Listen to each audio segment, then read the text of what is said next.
More than 100 years after its final, fatal voyage, the story of the Titanic is etched in ice. We believe we know the tale, a tragic encounter between human ambition and the raw power of nature.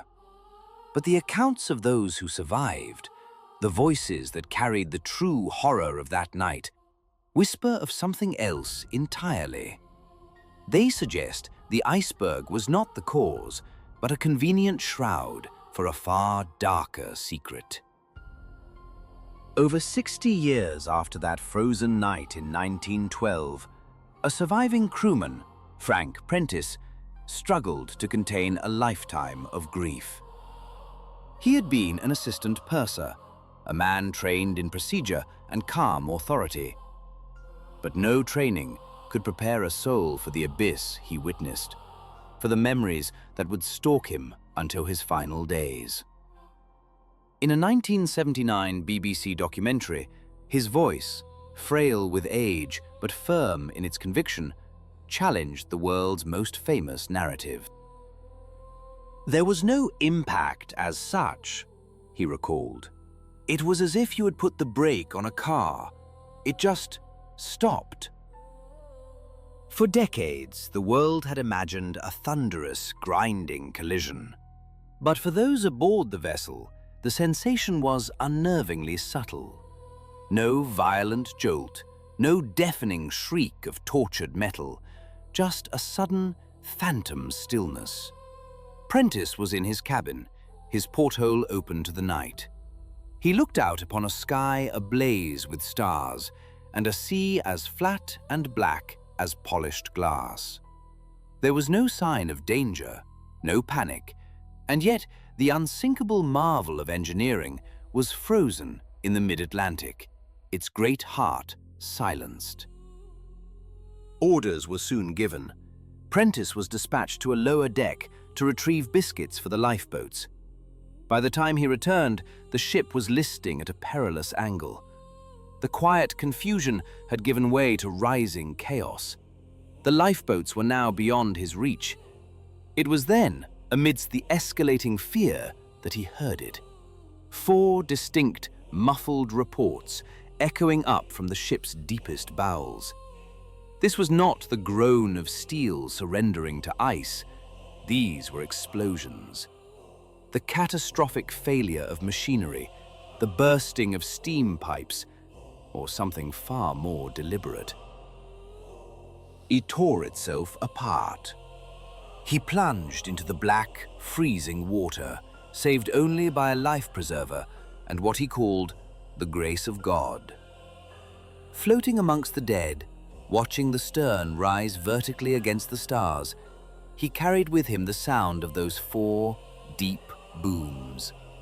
The iceberg is the accepted villain of this story, a simple, elemental force of destruction. But for those who heard the ship's final, explosive breaths, the truth remains submerged, locked away in the crushing depths, as silent and as cold as the grave. He was impossibly high, a fleeting silhouette against the indifferent stars. And then he was falling. In that terrifying plunge into the abyss of the North Atlantic, Frank Prentice was certain of one thing: his life was over. But by some mechanism of fate he could never comprehend, he survived. He was pulled, half frozen and delirious, into the relative sanctuary of a lifeboat.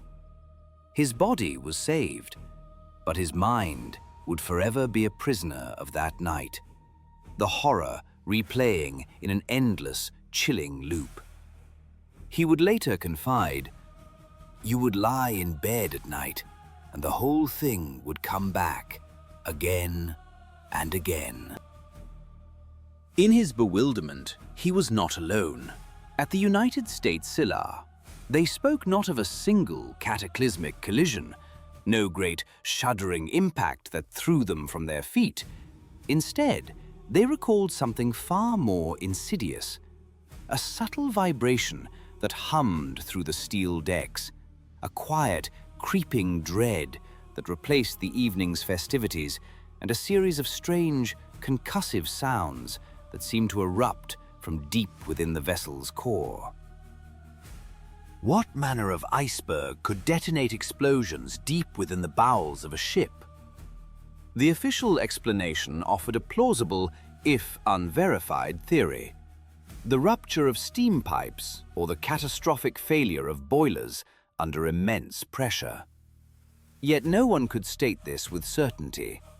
It was this very absence of clear external drama, this lack of a singular defining moment of impact, that would fertilize the soil for decades of conspiratorial thought. If there was no obvious collision, what precisely dealt the fatal wound?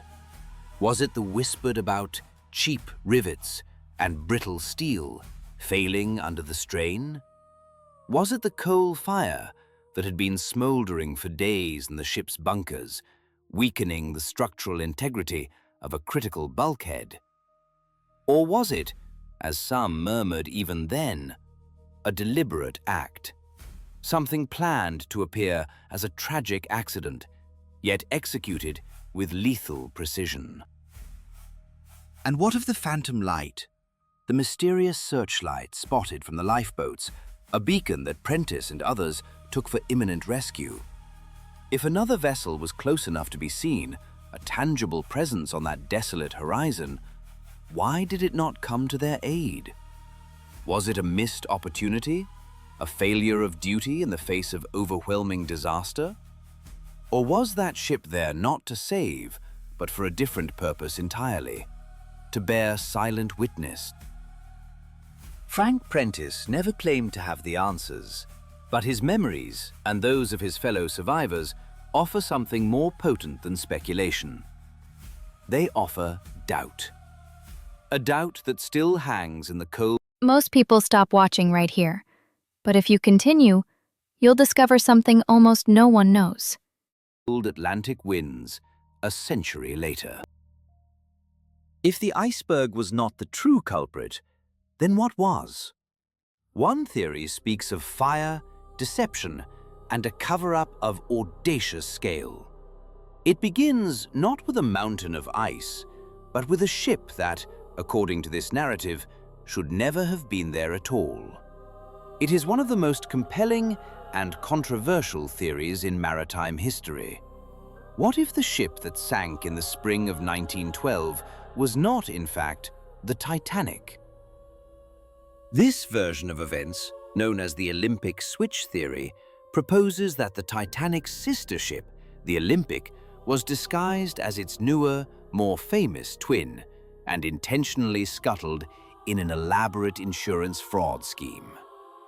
It's its strange persistence. One must return to the circumstances that preceded that fateful maiden voyage. The RMS Olympic was launched a year before the Titanic and was, for all intents and purposes, her identical twin. But in September of 1911, the Olympic's own career was nearly cut short.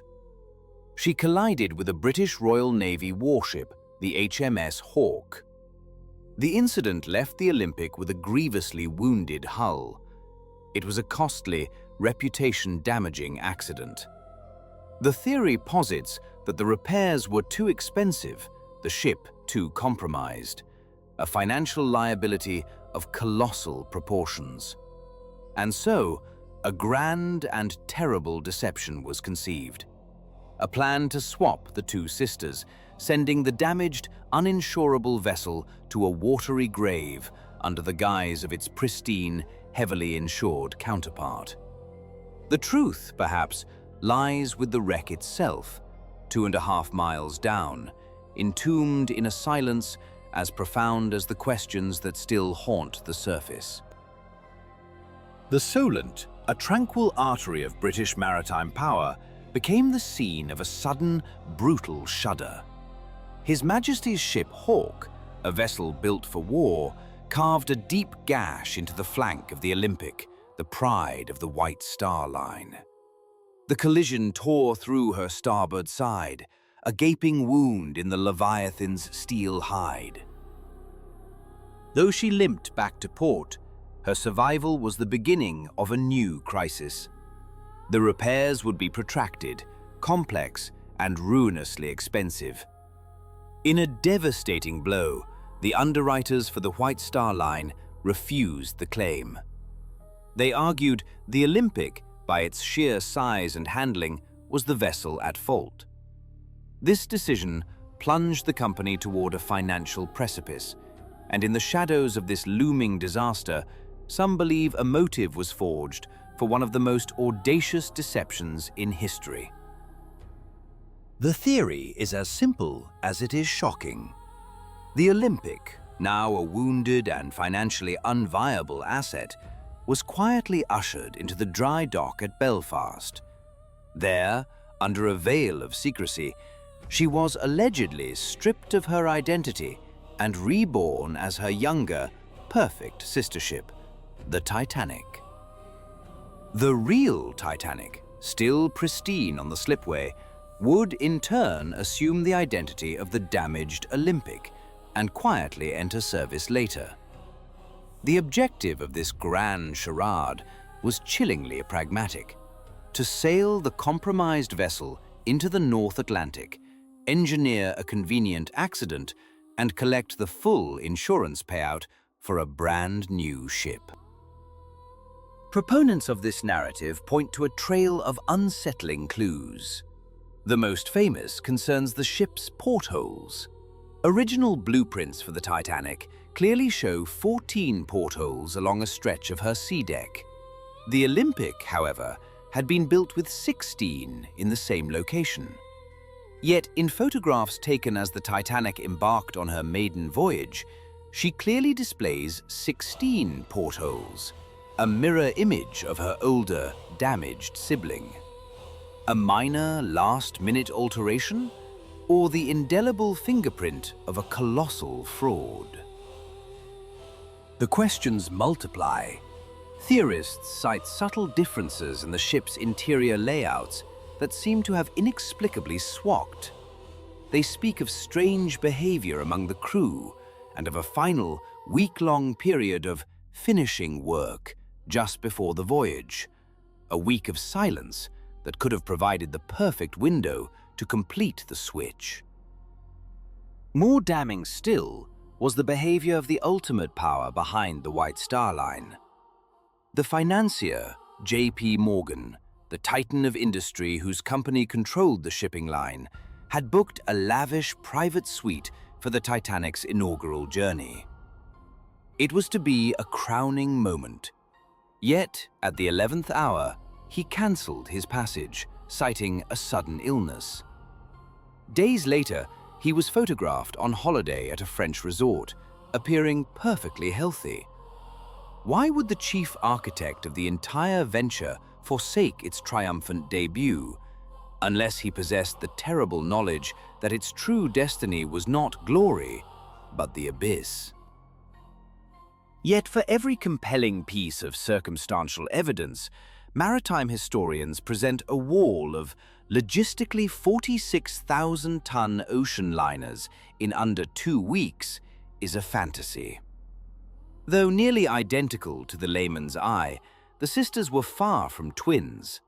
They possessed different mechanical systems, unique interior configurations, and, crucially, distinct serial numbers.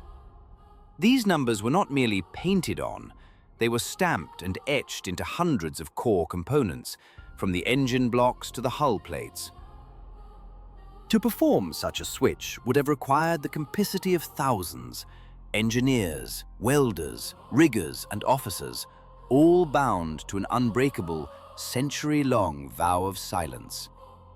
Not a single credible whistleblower has ever emerged. But the most fatal blow to the theory lies not in steel, but in the cold arithmetic of insurance. The Titanic was insured for significantly less than her total construction cost. The plan, if it existed, was a financial non-starter. To sink the ship for the insurance money would have been to orchestrate a guaranteed multi-million-dollar loss. The very motive that gives the theory its dark power evaporates under scrutiny. In the end, the persistence of the switch theory may tell us less about the ship and more about ourselves. If you think you've seen everything, wait. What comes next will turn everything upside down.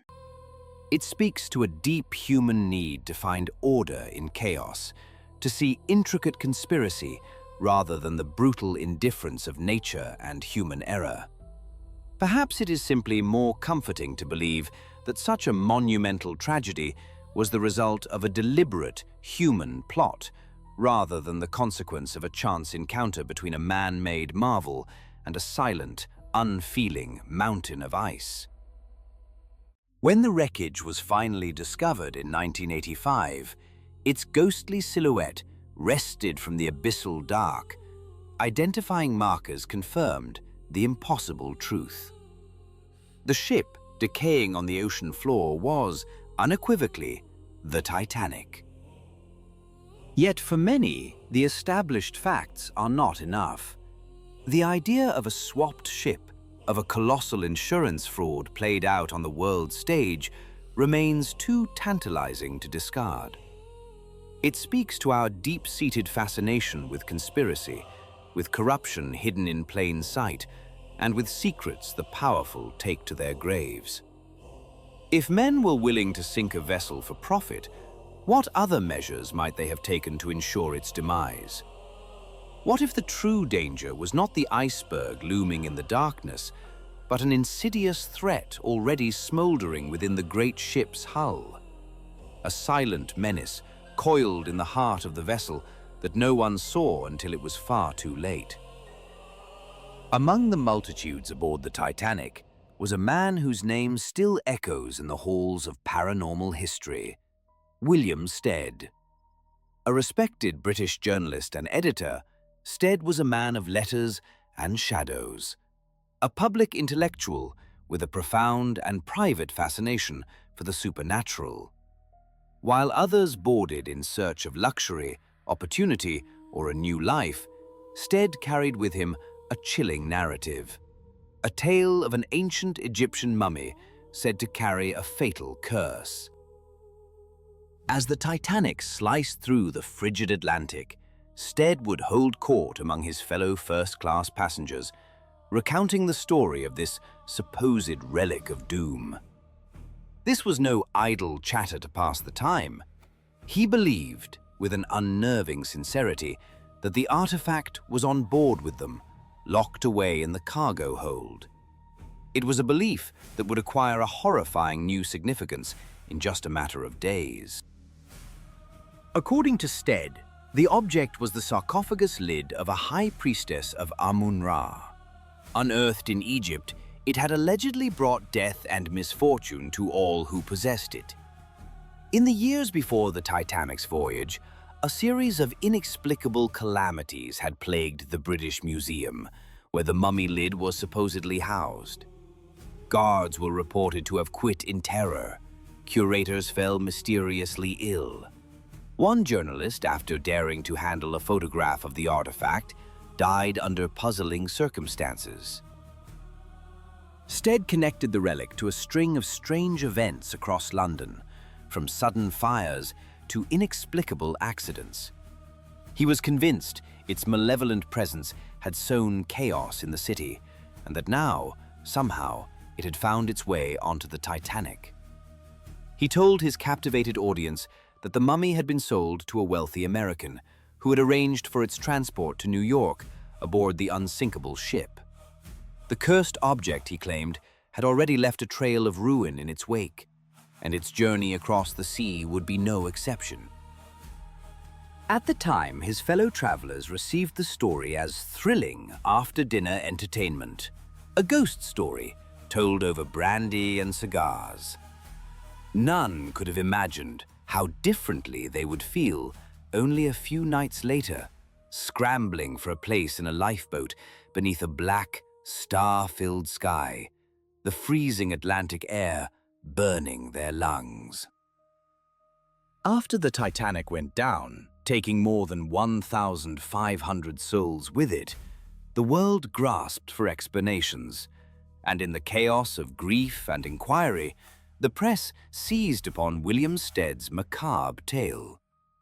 The story of the unlucky mummy transformed from a shipboard curiosity into a legend, a supernatural explanation for a technological catastrophe.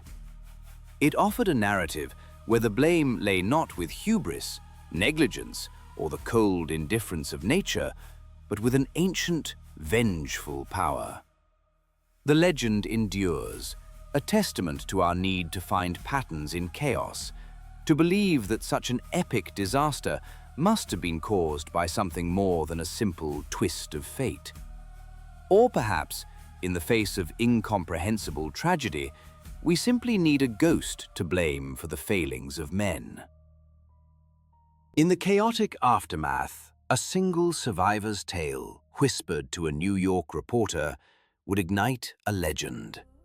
Soon, ink-stained headlines screamed not of ice and steel, but of an ancient malevolence awakened from its slumber, the curse of the mummy.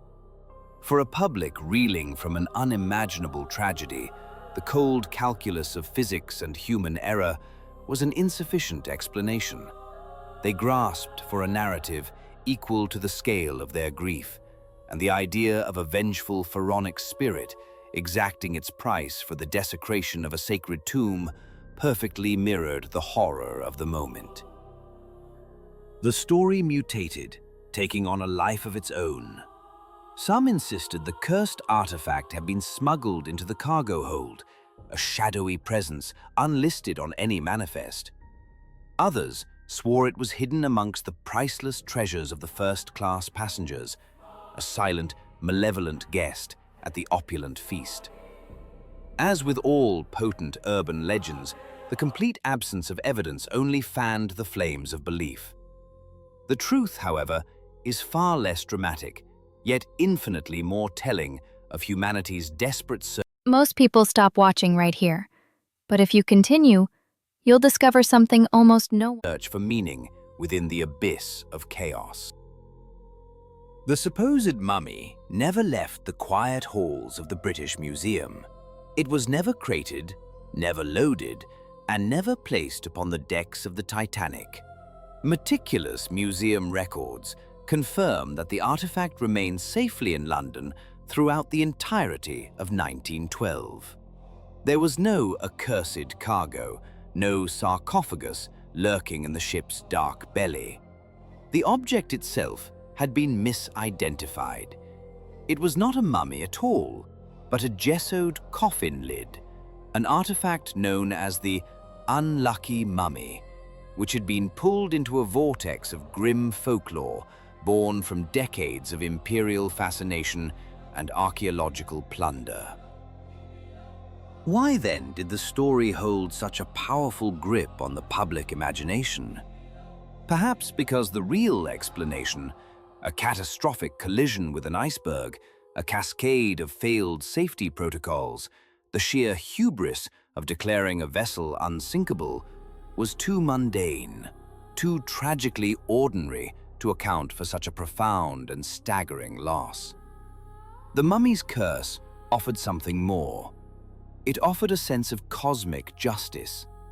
It suggested the disaster was not a random act of nature, but a deliberate act of retribution.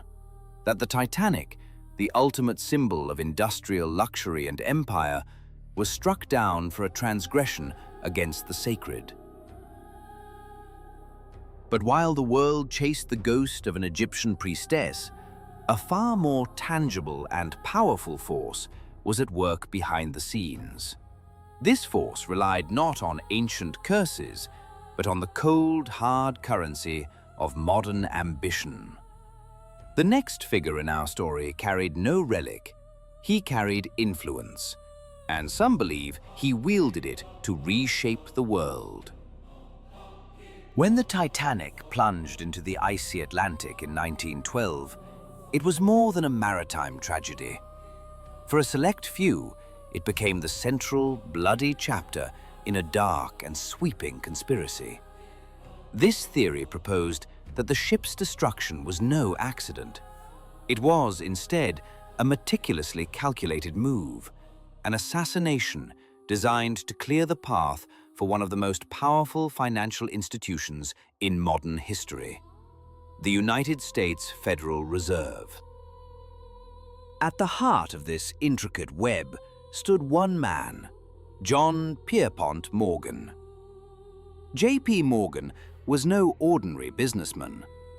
By the dawn of the 20th century, he was a colossus of American finance, a titan whose will could bend the steel industry, command the nation's railroads, illuminate its cities with electricity, and command the very shipping lanes upon which his empire sailed.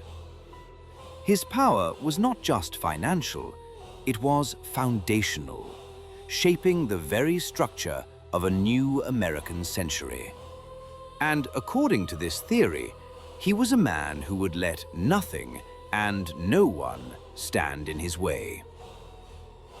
In the cold, dark waters of the Atlantic, one story sought meaning in the supernatural, while another found it in the shadows of human ambition. Both speak to a fundamental human need, to believe that great tragedies do not happen by chance, but are authored by forces far greater than ourselves. His grip on the nation's economic arteries was so absolute, it earned him the title of the Napoleon of Wall Street. He was John Pierpont Morgan, a financier whose influence was not merely felt, but forged into the very steel and capital of the new century. Among his vast holdings was a controlling interest in the White Star Line, the maritime empire whose crown jewel was a vessel of unprecedented scale and ambition, the Titanic. As the world's most prestigious ship prepared for her maiden voyage, Morgan was, by all accounts, set to be its most distinguished passenger.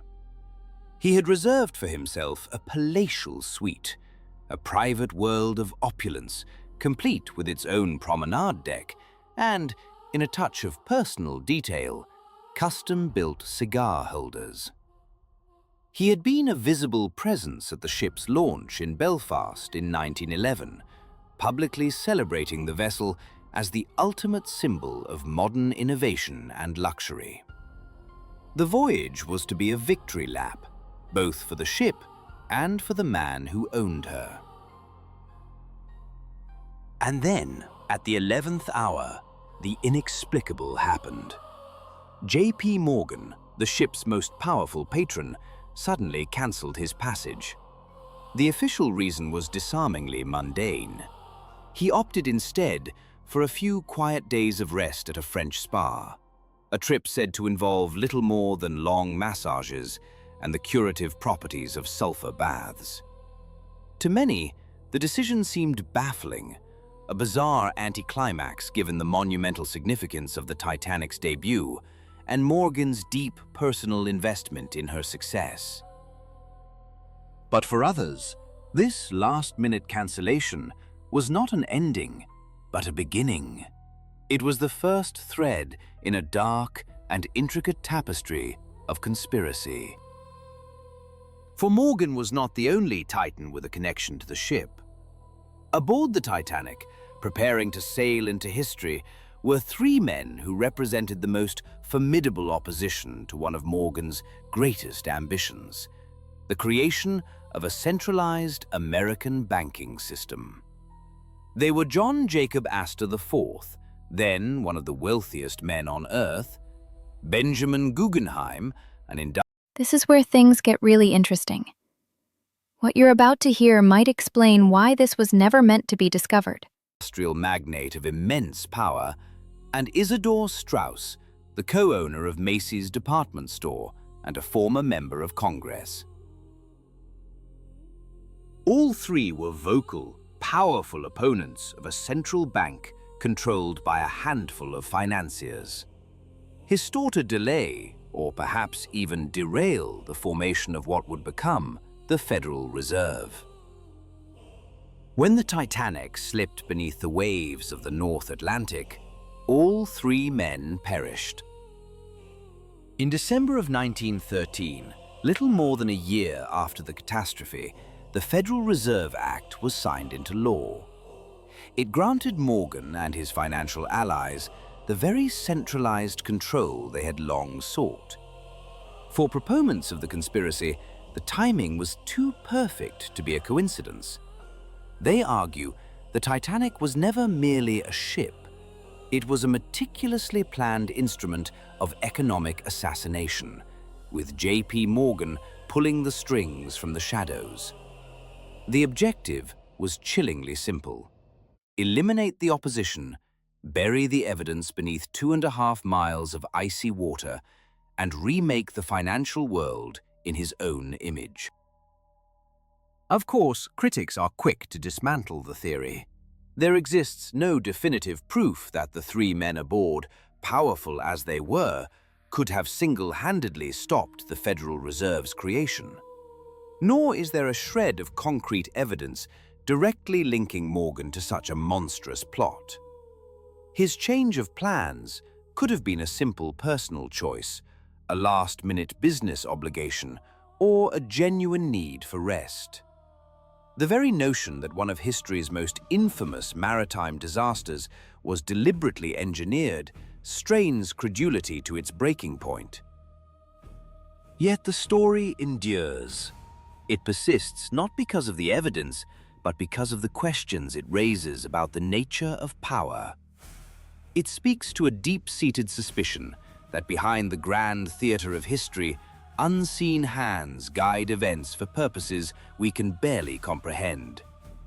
The truth of what happened in those final moments may be lost to the depths, but the shadow of the Titanic serves as a timeless, chilling reminder. When fortunes of such magnitude are at stake, the line between coincidence and conspiracy can become as vast and as murky as the ocean itself. For many, the notion remains a gross exaggeration, a conspiracy too vast to be credible. And yet, the suspicion endures, a shadow clinging to one of the 20th century's most gilded names. The fact that the Morgan Empire was forged in the crucible of audacious, often ruthless decisions does little to dispel the whispers. J. Pierpont Morgan was a man whose gaze was fixed upon a distant horizon, upon a future he was determined to forge. He was not afraid to move the great pieces on the board, industries, corporations, and even people, to secure absolute control. In the context of a new global economy, where fortunes were made and lost in the blink of an eye, anything seemed possible. The idea that Morgan could orchestrate the sinking of the Titanic to consolidate his legacy and eliminate influential opposition is a claim unsupported by hard evidence. But it is a narrative that refuses to fade, a murmur that grows louder with each convenient coincidence, with every newly scrutinized detail. Oh, iceberg at all? One naval expert came to believe that the fatal force which doomed the Titanic was not frozen and towering, it was hiding in plain sight. For more than a century, the story has remained immutable. The great ship struck an iceberg and was lost to the sea. But one veteran expert of the ice lanes, Captain L.M. Collins, directly challenged this version of events. His theory threatens to rewrite our entire understanding of the catastrophe. According to Collins, the Titanic never collided with a towering, jagged monolith of ice. Instead, he argued, the liner slid onto a field of pack ice, a vast, flat, and almost invisible expanse of seas stealthy and low-lying, perfectly camouflaged by the mirror-calm sea and the biting cold air. Captain Collins was no mere theorist. He possessed decades of practical, hard-won experience navigating the treacherous, ice-choked waters of the North. He was part of a specialized British service dedicated to the study of sea ice and its profound effect on naval architecture. Drawing upon this deep well of expertise, Collins began to meticulously re-examine the survivor reports from the Titanic's final hours. There, he noticed a striking and persistent inconsistency. Eyewitnesses gave radically contradictory descriptions of the iceberg. Some swore it was immense, soaring as high as 60 feet above the deck. Others, including the ship's own fourth officer, Joseph Boxhall, testified that it was barely visible above the waterline. How could so many trained mariners, men whose lives depended on their keen sight, perceive the same object so differently? The answer, Collins believed, lay in a phenomenon known as superrefraction, an optical deception born of extreme cold, a trick of light and temperature that warps perception. Under such unique atmospheric conditions, a low sheet of ice on the water's surface could be made to appear impossibly tall or to shimmer with a strange, spectral light, making it nearly impossible to accurately judge its size or distance. What appeared to one man as a monstrous mountain of ice could, in reality, have been nothing more than a low-lying, lethal field of frozen sea. This theory aligns perfectly with the accounts from the crew in the Crow's Nest. The truth of that night may not be a single, solid thing, but something more fluid, more deceptive, shimmering just beyond our grasp in the cold, dark water. On the horizon, witnesses described not a clear, star-dusted night, but an ethereal white haze, a spectral veil stretching from one end of the visible world to the other. To the seasoned eyes of Captain Tim Collins, this was— Wait, this is not the full story. The most important part is just beginning, and it changes everything we thought we knew. no simple fog. It was a shroud of flat pack ice, a vast and treacherous. But perhaps Collins's most audacious challenge to the accepted iceberg theory lies not in witness testimony, but in the unforgiving laws of physics. Specifically, a phenomenon known as the Berge-Seltzer effect.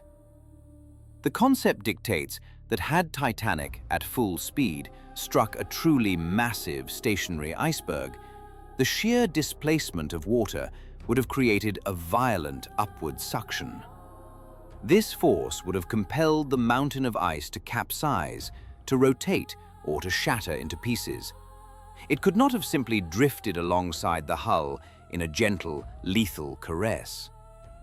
More critically, such a singular, catastrophic impact would have instantly ripped the vessel asunder, plunging it beneath the waves in a matter of minutes, not the nearly 3 hours it painstakingly took to die.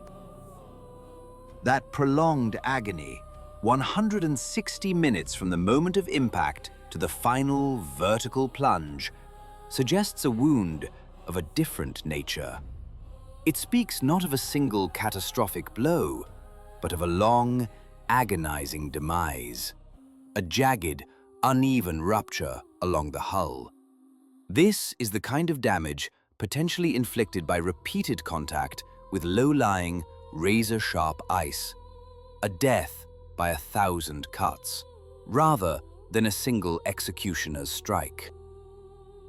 Collins theorized that the Titanic's hull was breached in multiple locations by this pack ice, which progressively sliced through its steel plates as a knife carves soft metal. This grim hypothesis chillingly aligns with the auditory evidence from those who survived. So many recalled not a deafening crash, but a horrifying, grinding screech. One's deep within the vessel's soul, the sound of a great machine tearing itself apart from the inside. This theory, while controversial, gains weight from the silent testimony of the wreck itself. Modern submersible expeditions and advanced sonar mapping paint a picture of damage that is scattered, a constellation of smaller wounds rather than one centralized gash. Small, localized punctures are visible near the ship's bow, consistent with a slow, sliding contact, the very signature of a ship navigating a field of deadly pack ice. If this is true, then the iceberg itself, so often depicted as the lone villain of the story, may have played only a minor role in the tragedy. Yet, the pack ice hypothesis leaves a haunting question unanswered. Could something else have rendered the ship uniquely vulnerable that night? Something that had already compromised its legendary strength long before it ever touched the ice? Beneath the glittering chandeliers and the polished promenade decks of the Titanic, a hidden menace was festering. Deep in the vessel's iron heart, within one of its colossal coal bunkers, a fire was raging. According to a wealth of testimony, this fire had been burning for days, a smoldering secret known to the crew even before the ship had cast off its lines from Southampton. Stokers fought to contain it, to feed the burning coal into the furnaces and quell the threat. But the question remains, what structural price had already been paid by the time the ship met the ice? Coal bunker fires were a grimly common reality on the steamships of the era. But this one, burning against a critical steel bulkhead, may have superheated the metal for days, making it brittle, fragile, and fatally unprepared for the thermal shock of the freezing Atlantic. This is where things get really interesting. What you're about to hear might explain why this was never meant to be discovered. The true tragedy of the Titanic may not lie in the single, dramatic moment of impact, but in a quiet, smoldering secret that sealed its fate long before the ship ever met the ice. Deep within the iron heart of the world's grandest vessel, a hidden threat was growing. The fuel that powered its mighty engines, a mountain of black diamonds shoveled into its cavernous bunkers, was prone to a sinister alchemy, spontaneous combustion. Under immense pressure, the coal could begin to smolder, then burn, unseen and uncontrolled. This was no ordinary blaze. Contained within a furnace, it was a relentless, insidious inferno, raging for days, perhaps even weeks, before the ship ever left port. And chillingly, modern analysis suggests this fire was located in bunker number 6, pressed directly against the steel hull of the Titanic. It was burning on the starboard side, the very side that would soon meet its frozen nemesis in the North Atlantic. A number of marine engineers have since posited a chilling theory. The fire, they argue, could have reached temperatures exceeding 1,000 degrees Celsius. At such extremes, the ship's high-quality steel, the pride of the Harland and Wolff shipyard, would have been fundamentally compromised. The intense, prolonged heat could have altered its molecular structure, making it brittle, fragile, and robbing it of up to 75% of its strength. It would have transformed resilient metal into something as vulnerable as glass, turning what should have been a glancing, survivable blow into a mortal wound. To combat this internal threat, the stokers, the forgotten heroes of the engine rooms, were ordered into a desperate, frantic battle. Their task was to move the burning coal out of the bunker as quickly as possible. The only place for it to go was directly into the ship's furnaces. They would feed the fire to fight the fire. Herein lies a terrible irony. In their frantic effort to contain one danger, they were, with every shovelful, accelerating the ship towards another, far greater one. Shoveling more coal into the furnaces meant increasing the Titanic's speed. This may finally answer one of the enduring riddles of that night. Why the Leviathan was hurtling through the darkness at nearly full power despite receiving numerous explicit warnings of vast ice fields lying directly in its path. The decision to maintain speed may not have been born of arrogance alone, but of a desperate necessity to quell the flames raging within. If the fire truly dictated the ship's velocity, then it was an accomplice in the catastrophe long before the iceberg was ever sighted. And if the hull was indeed structurally weakened, even a minor collision could have triggered the catalyst. The evidence is not merely theoretical. A photograph taken before the Titanic's maiden voyage reveals a ghostly premonition.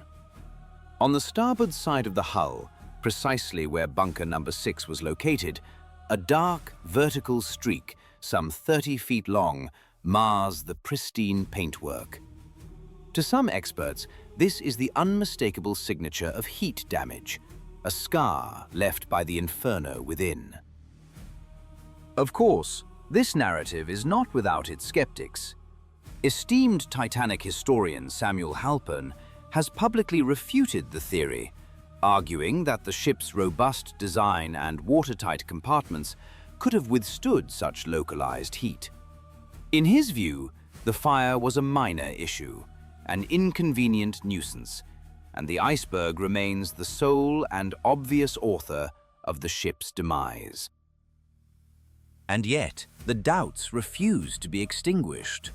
The timeline aligns, the location is precise. The ship's inexplicable behavior that cold April night, the relentless speed, the strange reports of loud bangs from deep within the ship hours before the collision, the shocking speed with which the supposedly unsinkable hull was breached, all continue to raise unsettling questions. Was the Titanic doomed not merely by an act of nature, but by a threat it carried within its own belly? Was the fire the silent killer, the unseen saboteur that prepared the stage for a perfect disaster? Perhaps the most telling fire, however, was not the one burning in the coal bunker. It was the one raging higher up in the minds of men. It was a fire fueled by pride, by ambition, by the relentless pressure to arrive in New York in record time, and by an unshakable conviction that human ingenuity had at last conquered the elemental forces of the world. The iceberg was merely the instrument of fate. The course towards it was set by a fire of a very different and far more human kind. Deep within the ship's steel heart, a fire raged uncontrolled. This secret inferno, smoldering in a coal bunker for days, could have proven every bit as lethal as the frozen sea outside. History has cast the iceberg as the solitary villain, the singular agent of doom. But what if it was merely the final act in a drama that had already begun? What if the berg simply delivered the finishing blow to a hull already compromised, its structural integrity secretly ravaged by the persistent, searing heat? The legacy of Titanic is forged not only in riveted steel, but in the enduring power of its memory, its emotion, its profound and unanswered questions. Was its fate sealed by a random act of nature? Or was it the culmination of sabotage, conspiracy, or a fire left to burn? The truth remains submerged, a haunting mosaic of maybes, a testament to how even the grandest of human ambitions can be undone by a single, unseen flaw.